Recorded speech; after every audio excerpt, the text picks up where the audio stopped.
E aí galera, tudo em paz com vocês? Sejam muito bem-vindos, meu nome é Cello Emerson, você assiste agora o canal Metal Musicast. Eu continuo a série especial de vídeos Accept Discografia Comentada, são 16 vídeos, um para cada álbum lançado pela grande banda alemã. E agora a gente vai trocar ideias sobre Blood of the Nations, o disco que garantiu o retorno do Accept ao cenário metal. Claro que com o Mark Tornillo, não mais com o vocalista original, o do Dirk Schneider. E você pode me perguntar, pô Cello, os caras não convidaram o Udo? Eles convidaram na época. Quando eu digo eles, eu tô falando do Wolf Hoffmann, que é o guitarrista e líder da banda, e o Peter Baltz, que estava lá da formação original, é amigo de infância do Wolf Hoffmann, são grandes parceiros de composição, de turnês, de tudo que envolveu toda a carreira do Accept. Eles se encontraram ali em 2009 e chamaram o Udo para uma reunião, mas o Udo já tinha a carreira solo dele, como tem até hoje, está aí lançando discos regularmente, e ele fez algumas exigências. Claro que na carreira solo dele, ele é o chefe da coisa toda, então ele quis chegar ali no retorno do Accept fazendo algumas exigências, e os caras não quiseram atender tudo aquilo que ele pediu. Então não rolou, ele voltou para a carreira solo dele, continuou aquilo, e o Wolf Hoffmann e o Peter Baltz continuaram se encontrando esporadicamente apenas para fazer um som. Eles tocavam em algum estúdio, eles marcavam algumas horas de estúdio, ficavam tocando os clássicos do Accept com alguns músicos convidados. Isso era normal para eles, os dois morando nos Estados Unidos, o Peter Baltz trabalhando para TVs e rádios, escrevendo para TV e rádio, o Wolf Hoffmann sendo fotógrafo profissional. Vez ou outra os caras se trombavam. Em uma dessas ocasiões, eles estavam fazendo um som com um baterista convidado ali no estúdio, e eles estavam achando chato ficar tocando sem um vocalista, e o amigo do Peter Baltz, dono do estúdio, disse, pô, eu conheço um cara que canta naquele estilo do Udo, e ele pode vir aqui fazer um som com vocês. Ligou, era o Mark Tornillo, que estava doente nesse dia, segundo consta nessa versão oficial, mas quando soube que era o Peter Baltz, quis correr lá para fazer um som com eles. Chegou no dia, estava calor, o cara tirou a camisa, o que eles já acharam algo curioso, né? O cara começou a cantar sem camisa, ele foi lá pro canto do microfone do vocalista, começou a cantar, e os caras acharam que o cara cantava muito. Voltaram para trocar ideia com os empresários, mandaram algumas mensagens, telefonemas para os outros caras que podiam formar a banda, para o empresariamento, e resolveram convidá-lo para entrar na banda e colocar o Accept de novo na estrada. O cara ficou ali perplexo, né, no dia, diz ele, achou aquilo uma das maiores notícias da vida dele, porque ele já tinha tentado fazer sucesso com a banda TT Quick e não tinha conseguido nada. Ele já era um cara maduro, vamos dizer assim, não era nenhum garoto, e ele disse, pô, nessa altura da vida ele nem esperava, né? Ele pensou ali por uns 2 dias e respondeu que sim, a gente sabe disso, o resto está aqui na história que a gente já está contando. E eles começaram então a acertar as músicas que iriam entrar para o primeiro álbum do retorno, o Blood of the Nations. Eles chegaram a compor 40 músicas. Claro que eles deviam ter muitas ideias gravadas e guardadas, porque o Accept estava parado há 14 anos. Lembrem que eles pararam as atividades no segundo semestre de 96. Se você está assistindo a série, você já viu o comentário sobre o álbum Predator.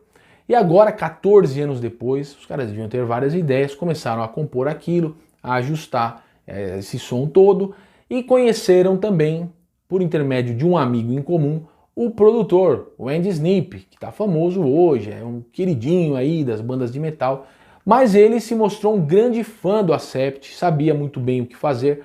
O Wolf Hoffmann gostou, foi com a cara do cara pelas ideias dele, por conhecer muito o Accept, por ter gravado já o Megadeth, uma banda grande, e trouxe o cara para o time.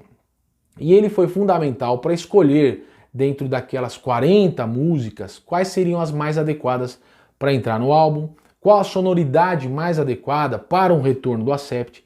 Ele pediu para os caras voltarem para ouvir a discografia clássica do Accept, né? Principalmente do Breaker em diante, até ali o Metal Heart, até o Balls to the Wall, principalmente esses grandes sucessos do Accept na fase clássica deles. E o Wolf Hoffmann disse que eles foram lá, foram buscar um pouco daquele espírito de novo. E eles queriam fazer um equilíbrio entre tudo aquilo que eles tinham como características principais, mas algo renovado para entrar no cenário do heavy metal de 2010, que foi quando esse disco foi lançado. Ele foi gravado de dezembro a fevereiro, né, dezembro de 2009 a fevereiro de 2010, e foi lançado ali no ano de 2010. A gente vai falar aqui um faixa a faixa dele. É muito importante a gente perceber que logo na primeira música, Beat the Bastards, os caras já entram com power metal, um metal tradicional, na veia, já direto, sem muita firula, já começa um riff de guitarra. E essa música ela já traz algumas características do Accept bem aparentes, esses riffs nervosos de heavy metal tradicional, melodias nas guitarras, essa noção de melodia, apesar da voz rasgada do Mark Tornillo, essa noção de melodia, principalmente no refrão, tá aqui, um ótimo cartão de visitas para já começar esse retorno. Eu lembro muito bem quando eu ouvi a primeira vez, eu acompanhei todas essas notícias em 2010, eu fiquei muito feliz com isso aqui, fiquei muito satisfeito com o retorno do Accept. Eu acho esse aqui um álbum brilhante, um dos melhores da discografia dos caras. E a sequência vem com Teutonic Terror, demais essa faixa, demais, sensacional. Eu pensei, pô, os caras conseguiram voltar e já fizeram um novo clássico, né? Parece meio contraditória a ideia, mas na primeira audição desse som você já percebe que vai andar lado a lado com os clássicos no setlist. Sensacional, foi um dos primeiros riffs que eles tiveram para trabalhar. A letra é do Mark Tornillo, é um pouco irônica, né? Sempre com esse tema militar. Tem um clipe em que os caras gravam ali num tanque de guerra e tal. E é uma música que confirma todas as características do Accept. Como eu falei, riffs nervosos de metal tradicional, os coros grandiosos, uma baita melodia. É uma música até simples, não tem nenhuma virtuose, mas é muito eficiente, funciona demais nos shows. É mais um clássico, como eu já disse. A terceira faixa, The Abyss, ela é muito interessante porque o vocalista Mark Tornillo mostra toda a sua capacidade aqui. Se você entra na jornada dessa música, você coloca um fone e fica curtindo todo o trabalho vocal dele, você vai perceber como ele tem grandes capacidades aqui. Ele vai de um vocal mais melódico, que eu cheguei a pensar que era o Peter Bautz, depois eu fiquei sabendo que não é o próprio Mark Tornillo que faz uma voz melódica muito boa, e ele vai alternando para o vocal rasgado ali, bem agudo, vai pelo grave, médio grave também, naquele estilo do Udo.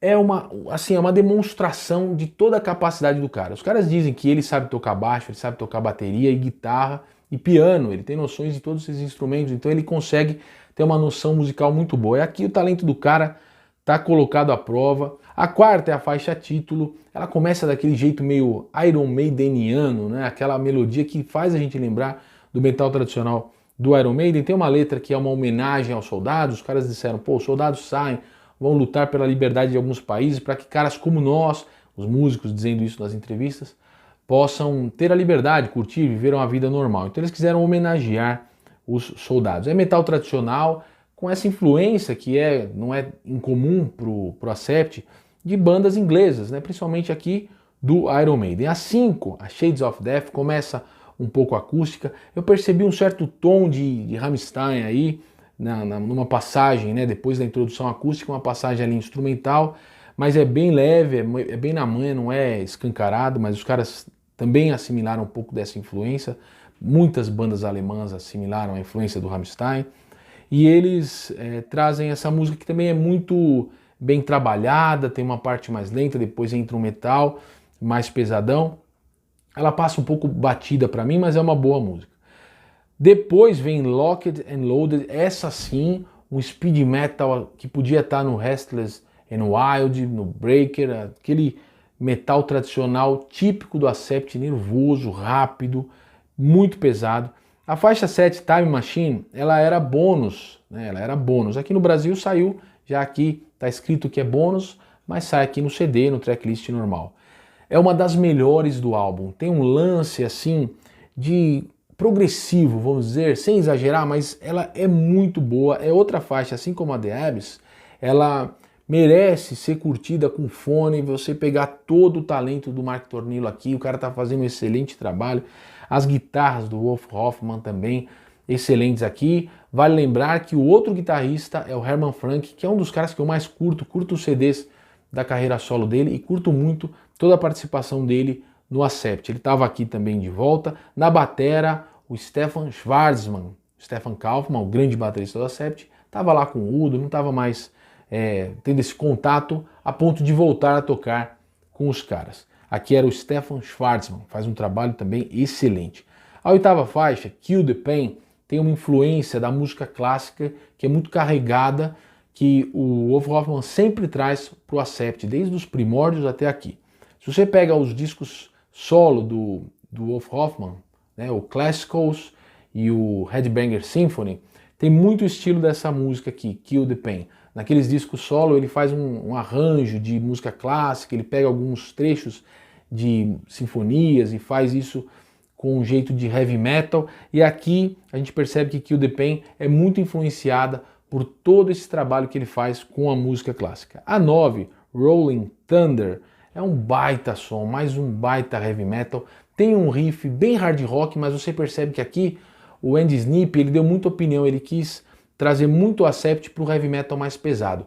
O Wolf Hoffmann disse que ele não estava a fim de fazer nenhum experimento agora. Ele fez todos aqueles experimentos que a gente viu em todos os outros vídeos anteriores, mas ele disse que voltando aqui, já tendo décadas de banda, o Accept já tinha uma identidade bem definida e ele não queria mais fazer grandes experimentações. Dá para perceber aqui que é um riff mais hard rock que os caras trazem para uma sonoridade mais metal, mas é um baita som, uma das melhores do disco. Na sequência, Pandemic é uma baita música também, old school, metal old school, no melhor estilo Accept, rifferama absurda. A seguinte, New World Coming, também vem nessa onda do que eu tinha dito da Rolling Thunder. Tem uma influência de hard, que sempre foi muito presente no som do Accept, mas aqui com um peso absurdo. A gente sabe que o Andy Sneap traz sempre esse peso para as guitarras, né? E é interessante a gente ficar observando os detalhes das músicas, porque o Accept com o Andy Sneap tem essas paredes de guitarra, né? Essa massa sonora de riffs de guitarra. E às vezes a gente fica mais tendente a curtir o som por essa potência das guitarras que está aparecendo e descuida de alguns detalhes. Mas é interessante a gente observar que depois dessas camadas de guitarra, tem muitas nuances interessantes nas músicas aqui. E eu digo isso também na faixa seguinte, No Shelter. Eu acho uma das melhores do disco. Ela fica lá, é a 12, né, a 12ª faixa do tracklist. Geralmente as bandas colocavam mais para o fim algumas faixas que eles tinham dúvida a respeito da qualidade delas, até para encher linguiça. Aqui isso não acontece. No Shelter é uma das melhores músicas do álbum. Assim como Bucket Full of Hate, que entrou no setlist, os caras tocam ao vivo e também é excelente. Começa com barulhinho ali de caixinha de música, né? Sempre o Accept tentando trazer esse contraste. Aí ela começa mais na manha, depois vira um baita do metal também. E na versão em CD aqui do Brasil vem a Land of the Free como bônus track também, que é um baita som também na melhor escola de Iron Maiden, aqueles estilos de heavy metal tradicional grandiosos, com grande refrão, grandes melodias de guitarra, harmonias. É muito animal essa música aqui, Land of the Free. Bom, a gente comentou aqui sobre Blood of the Nations, os caras voltaram com a banda, com o Mark Tornillo, o cara é muito competente, a gente vê ao vivo. Eu vi ao vivo o Accept, dá aquela simpatia pelo cara, você fala, pô, que bom que o cara tá aí fazendo esse baita trampo, colocou o Accept de novo na jogada, você vê ele lá assim com a mão, parece que ele tá parindo um alien, gritando, mas o cara tem muita atitude, porque chegar ali e se tornar vocalista de uma das principais bandas do cenário metal mundial não é para qualquer um, e o Mark Tornillo tá carregando isso junto com os caras do Accept. É uma pena que o Peter Baltz saiu, eu falo de novo, o Peter Baltz faz uma falta enorme. Se você pegar algumas músicas aqui, você percebe o baixo dele muito destacado, não tem jeito, por mais que hoje se faça todo tipo de mágica nos estúdios, os caras não tem a mão do cara ali tocando, que é a pegada do cara que faz o som ser diferente. Então, temos aí o Accept de volta, eu acho um brilhante álbum, um dos melhores. Se eu misturar toda a discografia, não fizer separação entre os vocalistas, eu coloco isso aqui no meu top 5, é o quinto Se eu não falar só do Udo, falar de todos, é o quinto para mim. Ele tá entre os melhores, só não ganha dos grandes clássicos. Aí deixa lá, o que é sagrado deixa quieto, mas é excelente. Ele trouxe de volta a banda e os caras fazem um trabalho brilhante aqui. Espero que vocês tenham curtido. Depois a gente vai falar de todos os álbuns do Accept até o 16º disco. Então já faça aí sua inscrição, já ative o sininho para você receber as notificações quando eu lançar vídeo novo. Vai lá na playlist, dê uma conferida se você não assistiu algum da série, tem lá também. Deixe seus comentários, me digam o que vocês acham do Blood of the Nations, o que vocês gostam mais, o que vocês não gostam, o que vocês estão achando dessa fase do Accept com o Marco Tornillo. Vamos trocar ideia pelos comentários, eu leio e respondo tudo. Valeu, tamo junto, forte abraço, valeu.